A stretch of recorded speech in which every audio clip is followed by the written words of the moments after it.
दोस्तों नमस्कार। Technical analysis course के 5वें वीडियो में आप सबका स्वागत है। पिछले वीडियो में हमने चार्ट पैटर्न की जानकारी ली। टेक्निकल एनालिसिस में सबसे ज़्यादा इम्पोर्टेंस चार्ट पैटर्न को है। यह बात हमेशा याद रखनी चाहिए। इस वीडियो में हम मूविंग एवरेज का उपयोग करके स्टॉक और फ्यूचर बाय और सेल किस तरह करते हैं इसकी जानकारी लेंगे। स्टॉक के डेली प्राइस में काफ़ी उतार और चढ़ाव रहते हैं। प्राइस की एवरेज करने पर इसकी तीव्रता कम होकर स्टॉक के सही ट्रेंड के बारे में पता चलता है। मूविंग एवरेज बनाने के लिए ज़्यादा करके क्लोजिंग प्राइस का उपयोग करते हैं। ज़्यादा करके सिंपल मूविंग एवरेज यानी कि SMA और एक्सपोनेंशियल मूविंग एवरेज यानी EMA का उपयोग किया जाता है। इन्वेस्टमेंट कितने समय के लिए करनी है, इस बात पर मूविंग एवरेज का पीरियड तय किया जाता है। लंबे अवधि के लिए इन्वेस्टमेंट के लिए ज़्यादा पीरियड का मूविंग एवरेज लेते हैं और मीडियम या कम अवधि के लिए इन्वेस्टमेंट करनी हो तो कम पीरियड की मूविंग एवरेज लेते हैं। कम पीरियड की मूविंग एवरेज ज़्यादा सेंसिटिव होने से गलत सिग्नल मिल सकते हैं, इसलिए सही पीरियड की मूविंग एवरेज सिलेक्ट करना जरूरी है। इस स्लाइड में अलग अलग अवधि के लिए इन्वेस्टमेंट करने के लिए मूविंग एवरेज के पीरियड बताए गए हैं। हर इन्वेस्टर अलग अलग पीरियड की मूविंग एवरेज लेकर उसके साथ ट्रायल करके ज़्यादा से ज़्यादा अचूक मूविंग एवरेज के पीरियड निकाल सकते हैं और उसका उपयोग कर सकते हैं। मूविंग एवरेज का उपयोग करके प्राइस और मूविंग एवरेज का परस्पर संबंध तथा एक से ज़्यादा मूविंग एवरेज का उपयोग करके प्राइस और अलग अलग पीरियड की मूविंग एवरेज किस तरह से क्रॉसिंग करती है, यह देखकर स्टॉक और फ्यूचर बाय और सेल करने के निर्णय लिए जाते हैं। इस स्लाइड में एक मूविंग एवरेज और प्राइस का क्रॉसिंग किस तरह होता है ये दिखाया है। गुलाबी रंग की मूविंग एवरेज की लाइन बताई है। जब स्टॉक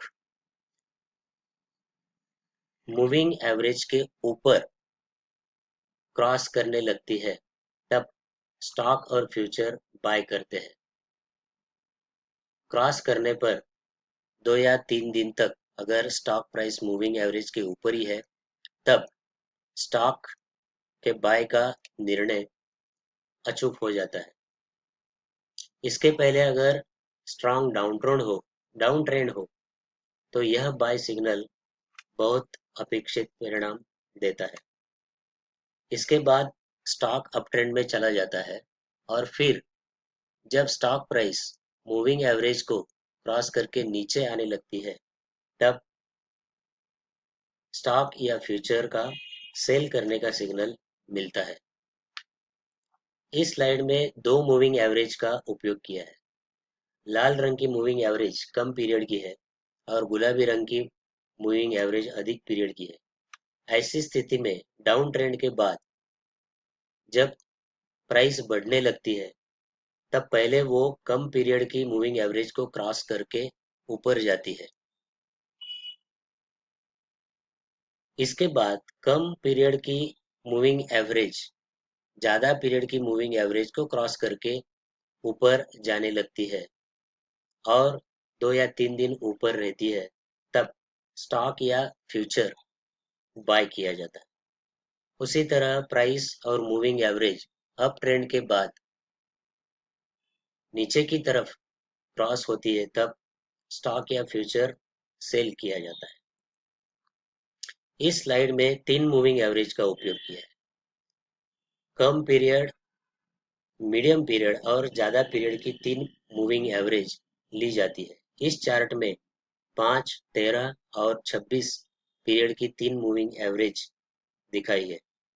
इस सिस्टम में 4 परिस्थितियों में बाय या सेल के निर्णय लिए जाते हैं। जब प्राइस कम पीरियड की मूविंग एवरेज को क्रॉस करके ऊपर जाने लगती है तो पहला बाय सिग्नल मिलता है।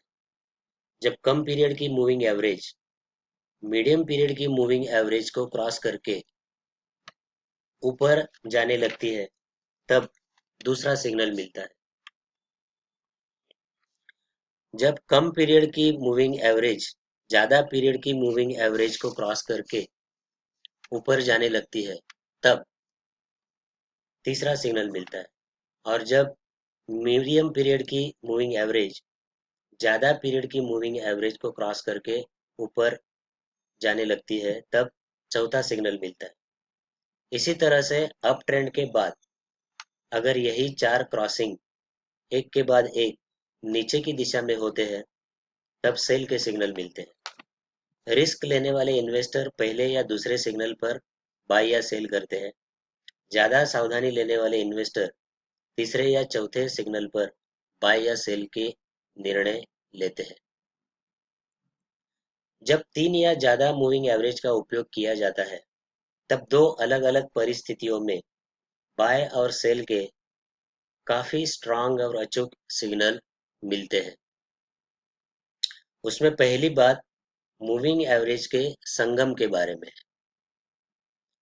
इसमें सभी पीरियड की मूविंग एवरेज एक ही बिंदु में मिलकर ऊपर या नीचे जाने लगती है, तब बाय और सेल के बहुत स्ट्रांग सिग्नल मिलते हैं।